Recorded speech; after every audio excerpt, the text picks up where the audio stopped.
Time to hit the binary search. The binary search is our second search algorithm, and it's a really cool way of searching for something.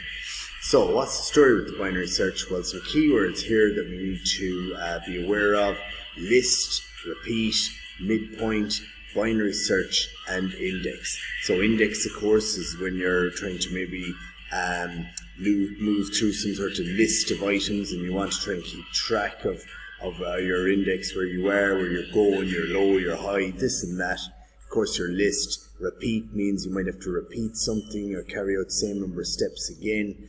And finding the midpoint or something of a list. And the binary search, of course, this is going to be one of the ways to do this.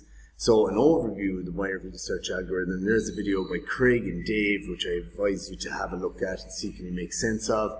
And also some other good videos to have a check of here, especially this one by Tom Scott.